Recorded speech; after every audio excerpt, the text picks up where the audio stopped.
Assalamualaikum warahmatullahi wabarakatuh.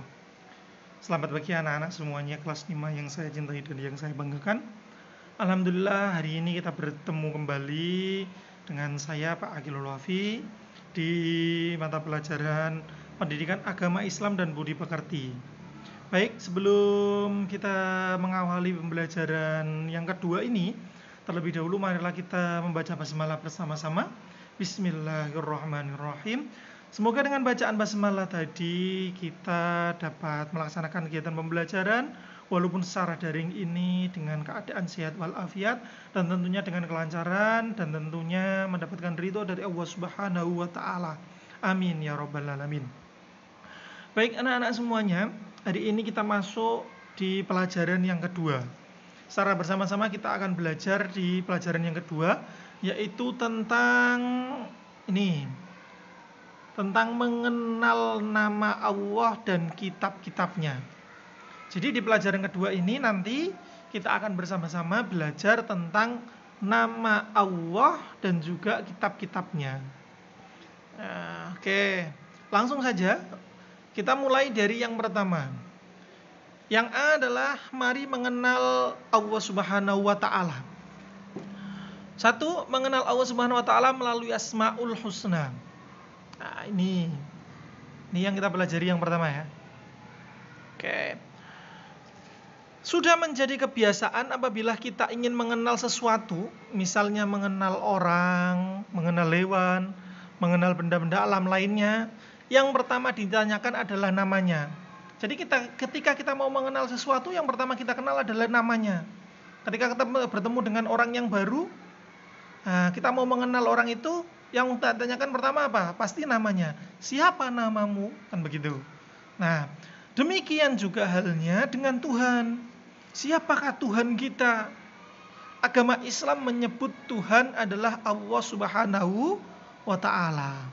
Nah, Tuhan kita adalah Allah Subhanahu wa taala. Untuk mengenal lebih jauh siapa Allah Subhanahu wa taala, jawabannya ada pada Asmaul Husna. Oleh karena itu, Allah Subhanahu wa taala mewahyukan namanya kepada manusia melalui kitab suci Al-Qur'an. Di sana disebutkan nama-nama Allah. Sebanyak 99 nama Allah yang disebut dengan Asmaul Husna. Jadi ada 99 nama Allah dalam Asmaul Husna. Asmaul Husna itu apa sih? Asmaul Husna itu adalah asma, itu nama, husna itu artinya yang baik dan indah. Berarti Asmaul Husna adalah nama-nama Allah yang baik dan indah yang jumlahnya ada 99. Oke. Kemudian di kelas 5 ini kita akan belajar Asmaul Husna, yaitu 4 saja. Yang kita pelajari hanya 4 saja. Yang pertama adalah Al-Mumitu, yang kedua Al-Hayyu, yang ketiga Al-Qayyumu, dan yang keempat adalah Al-Ahadu. Oke. Kita masuk ke yang pertama. Al-Mumitu. Al-Mumitu mengandung arti yang maha mematikan. Jadi Allah Subhanahu wa taala telah berfirman, setiap yang bernyawa pasti mati. Jadi semua yang bernyawa, baik itu hewan, tumbuhan, manusia, itu semuanya akan mengalami yang namanya kematian. Kematian bukanlah sesuatu yang harus ditakuti. Akan tetapi kematian adalah tangga menuju kebahagiaan, yaitu surga. Jadi kematian itu adalah jalan semakin dekatnya kita dengan surga. Oke. Kemudian yang kedua yaitu Al-Hayyu. Al-Hayyu artinya yang maha hidup.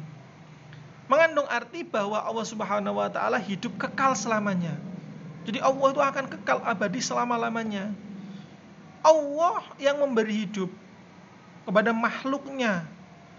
Hidup atau mati ada di dalam kekuasaan Allah Subhanahu wa taala.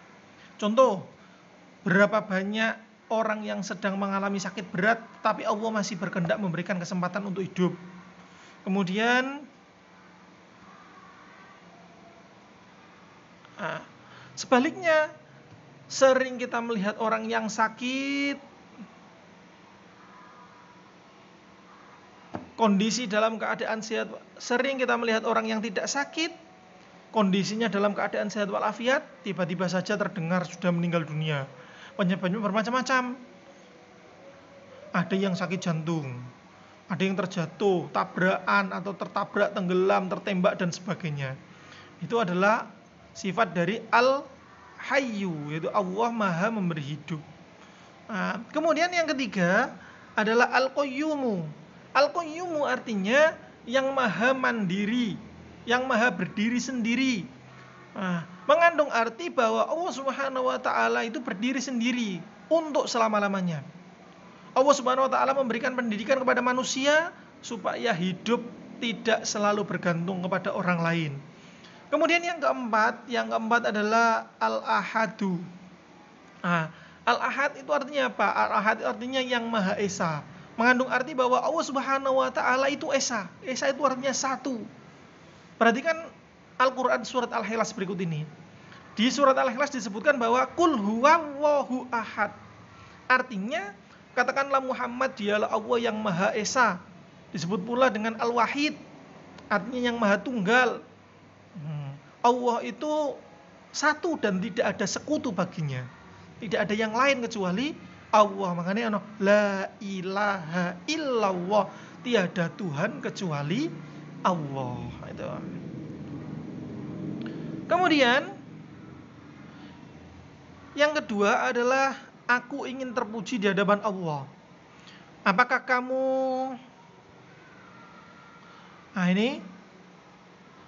apakah kamu ingin terpuji di hadapan Allah Subhanahu wa taala? Anak yang solih tentunya akan menjawab ya. Mari kita bersikap dan berperilaku dengan cara mengamalkan Asmaul Husna sebagai berikut. Yang pertama Al-Mumitu. Al-Mumitu artinya tadi adalah yang maha mematikan. Yaitu Allah telah berfirman, setiap orang yang bernyawa pasti akan mati. Baik manusia, hewan dan tumbuhan juga akan mati. Bila kita ingin bahagia, maka kita ikuti perintah Allah Subhanahu wa taala dan Rasulnya.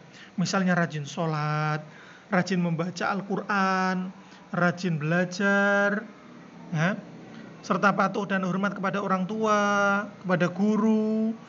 Kemudian jauhi larangan-larangan Allah, misalnya mencuri, berkelahi, menyakiti orang lain. Selain itu biasakanlah berdoa kepada Allah Subhanahu wa taala, ya Allah, ya Mumit. Wahai Tuhan yang maha mematikan, matikanlah kami dalam keadaan husnul khotimah. Artinya husnul khotimah itu dalam keadaan yang baik. Kemudian yang kedua adalah Al-Hayyu.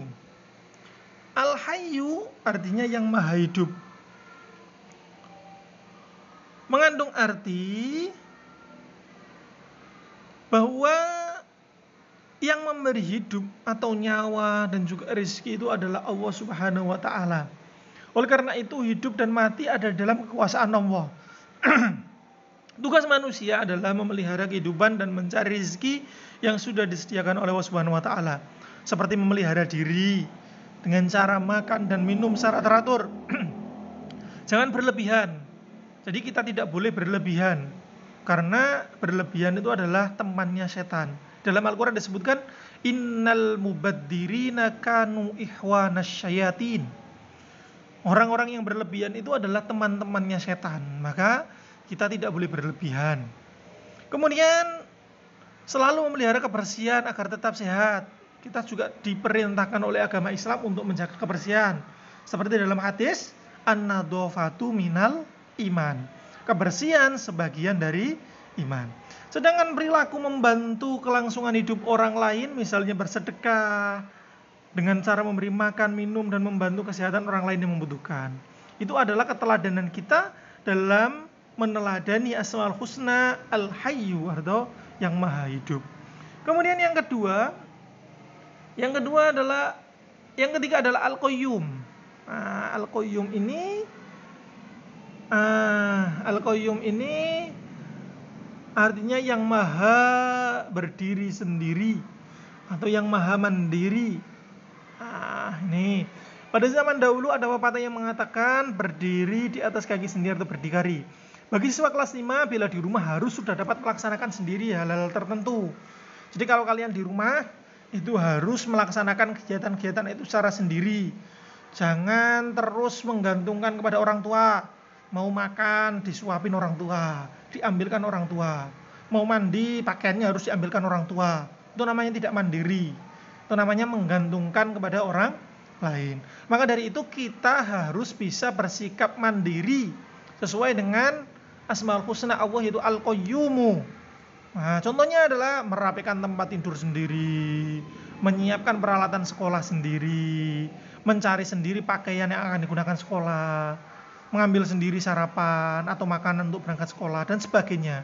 Kemudian kita juga berdoa kepada Allah, ya Allah ya Qayyum, wahai Tuhan yang maha berdiri sendiri, jadikanlah hidup kami tidak selalu bergantung kepada orang lain. Itu. Kemudian Al-Ahad. Al-Ahad artinya yang Maha Esa. Mengandung arti Allah Subhanahu wa taala itu Esa, yang Maha Tunggal, yang tetap menyendiri, tidak ada sekutu baginya.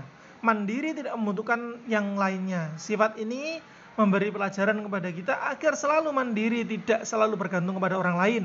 Misalnya mandi, makan, berpakaian, mengerjakan PR, menyusun dan merapikan buku pelajaran. Nah, di rumah dan di sekolah, kemudian berdoa sendiri. Ya Allah, Engkau Tuhan satu-satunya, tiada sekutu bagimu. Engkau tempat meminta, jadikanlah aku dapat hidup mandiri. Jadi itu adalah 4 Asmaul Husna Allah yang kita pelajari hari ini. Yang pertama adalah Al-Mumitu, artinya yang maha mematikan. Kemudian Al-Hayyu, artinya yang maha menghidupkan.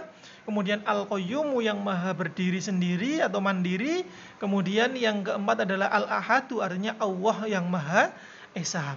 Kemudian kita masuk di yang B. Yang B ini adalah kita mengenal kitab-kitab Allah. Oke. Mengenal kitab-kitab Allah. Yang pertama adalah perintah beriman kepada kitab Allah ini. Allah Subhanahu wa taala menyuruh kita beriman kepada kitab Al-Qur'an dan kepada kitab-kitab Allah yang diturunkan kepada para nabi dan rasul. Ayo, semuanya tentu masih ingat, iman kepada kitab Allah itu merupakan rukun iman yang berapa? Ya, rukun iman yang ketiga. Yang pertama iman kepada Allah, yang kedua iman kepada malaikat Allah, dan yang ketiga adalah iman kepada kitab-kitab Allah. Nah, jika kita tidak beriman kepada kitab-kitab itu, maka orang itu tergolong orang yang sesat. Kemudian bagaimana cara beriman kepada kitab Allah? Ini caranya.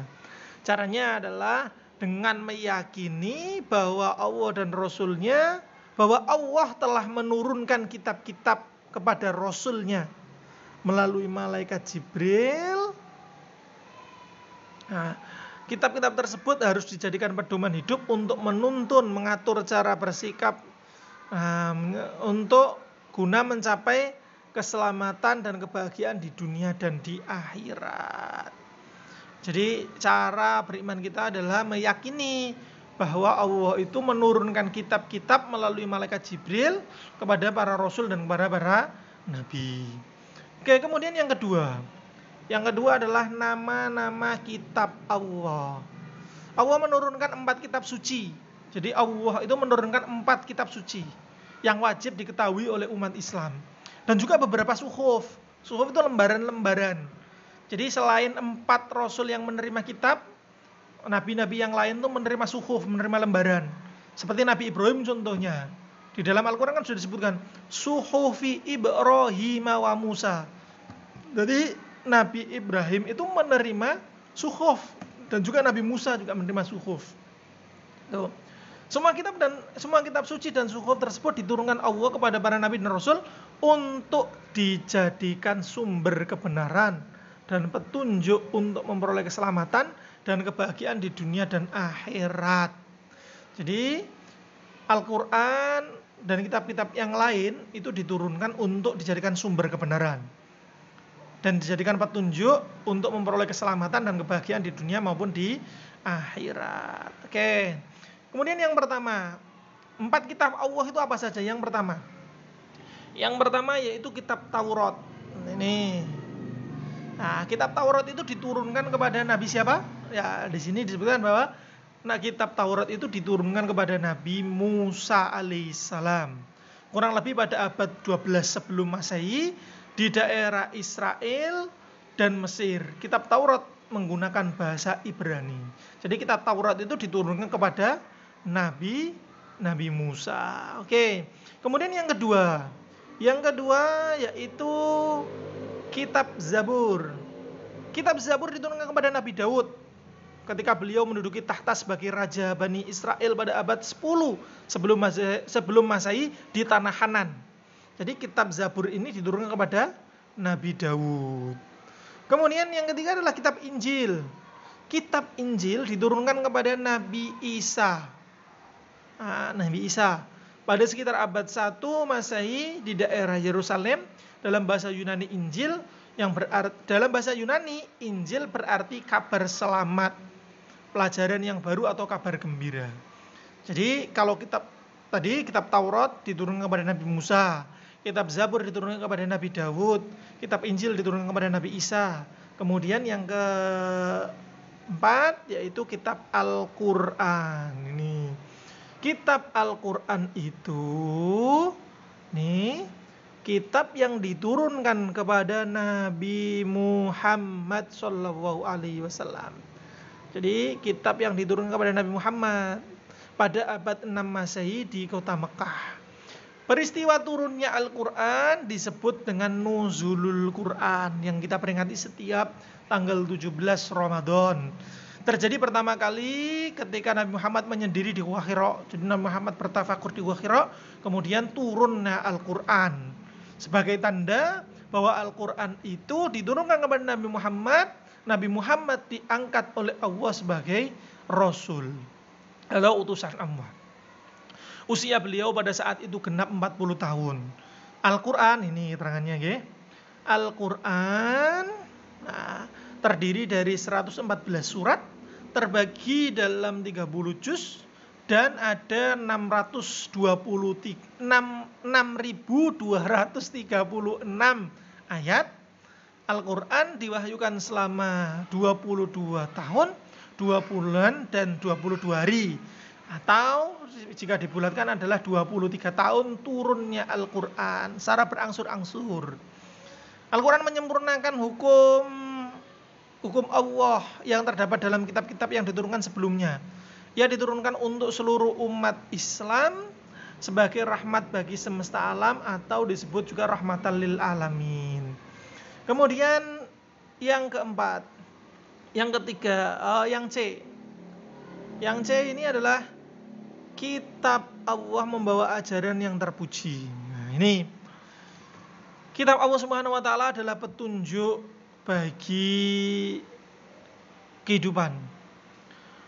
Petunjuk kepada manusia untuk berperilaku, misalnya berperilaku kepada Allah Subhanahu wa taala, berperilaku kepada sama manusia, dan berperilaku kepada hewan, tumbuhan, dan alam semesta. Berarti ada hubungan kepada Allah, hubungan kepada sama manusia, dan juga hubungan kepada alam, baik itu tumbuhan maupun hewan. Nah, itu adalah semuanya diatur oleh kitab Al-Quran. Bahkan perilaku untuk diri sendiri, misalnya kita harus selalu bersih, kita harus makan minum dengan teratur, kita tidak boleh menyiksa diri. Nah, ini kita tidak boleh menyiksa diri ini. Jadi anak-anak semuanya dilarang keras untuk menyiksa diri sendiri. Contohnya laki-laki kupingnya kemudian dibolong, diberikan anting, itu tidak boleh. Haram hukumnya bagi laki-laki. Karena laki-laki ya kodratnya sebagai laki-laki, tidak boleh menyamai perempuan. Laki-laki tidak boleh memakai gelang, laki-laki tidak boleh memakai kalung, tidak boleh.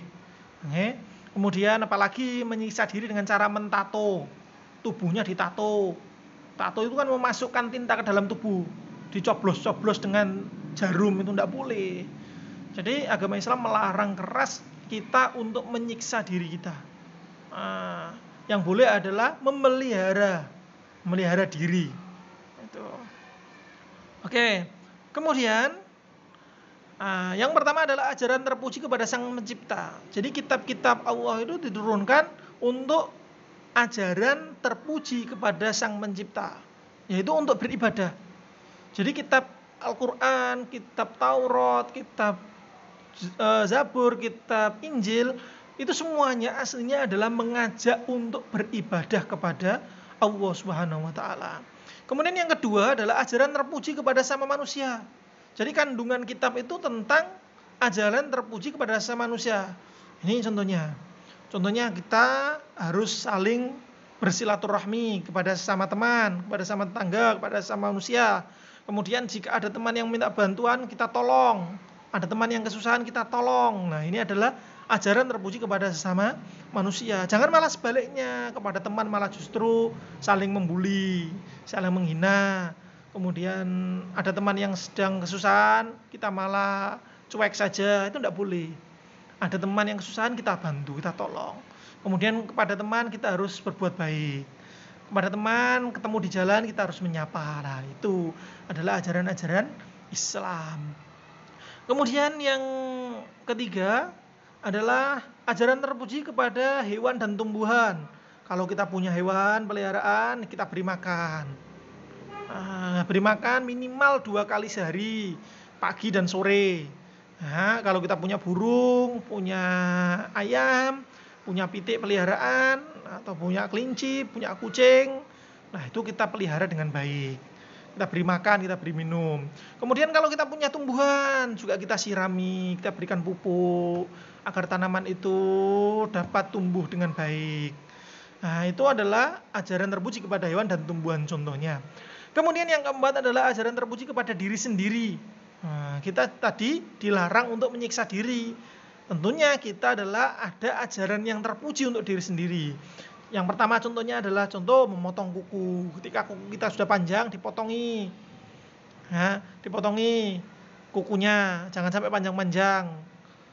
Terutama memotong kuku itu pada hari Jumat, kita akan mendapatkan kesunatan. Baik yang laki-laki maupun yang perempuan, dipotong kukunya setiap hari Jumat. Kemudian yang kedua adalah ini berhias. Contohnya adalah kita berkaca setiap hari. Sudah rapikah kita? Kita mau berangkat sekolah, berpakaian sudah rapi belum? Baju selalu dimasukkan. Sudah pakai sabuk belum? Sudah pakai dasi belum? Sudah pakai kaos kaki belum? Dicek sebelum berangkat. Itu contohnya. Kemudian kita sudah masuk yang terakhir adalah rangkuman. Rangkuman apa yang sudah kita pelajari tadi dari awal sampai dengan akhir, ini rangkumannya, ini intisarinya. Rangkuman itu adalah intisari dari apa yang sudah kita pelajari tadi. Yang pertama, semua umat Islam wajib mengenal Allah Subhanahu wa taala. Jadi, kita semuanya umat Islam wajib hukumnya untuk mengenal Allah. Mengenal Allah melalui apa? Melalui Asmaul Husna. Jadi walillahi asmaul husna tis'un wa tis'una. Allah itu memiliki asmaul husna jumlahnya 99. Nah, itu wajib kita ketahui semuanya. Kalau di SDN Dukun saya yakin anak-anak semuanya sudah hafal asmaul husna, karena setiap hari sebelum pelajaran dimulai kita selalu membaca doa asmaul husna. Itu.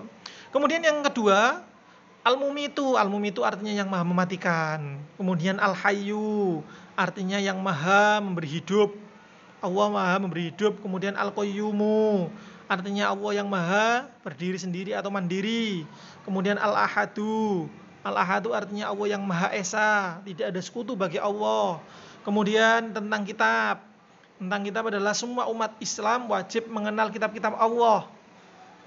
Kitab Allah jumlahnya ada 4 yang wajib diketahui oleh umat Islam. Yang pertama adalah Taurat, kemudian Zabur, kemudian Injil dan Al-Quran. Semua kitab Allah itu memberikan atau membawa ajaran terpuji. Contohnya ada 4 ajaran terpuji yang tadi sudah saya sebutkan. Ajaran terpuji untuk ibadah, ajaran terpuji untuk ajaran terpuji kepada sesama manusia, ajaran terpuji kepada hewan, tumbuhan, dan juga ajaran terpuji kepada diri sendiri. Kemudian yang terakhir, kita harus bersikap dan berperilaku seperti tuntunan Allah dalam Asmaul Husna. Baik anak-anak semuanya, ini pelajaran dan keterangan penjelasan yang bisa saya sampaikan terkait dengan pelajaran yang kedua terkait tentang mengenal Allah dan juga kitab-kitab Allah. Sebelum saya tutup, saya ada sebuah lagu tentang kitab-kitab Allah. Ini ya. Saya ada sebuah lagu, ini lagunya.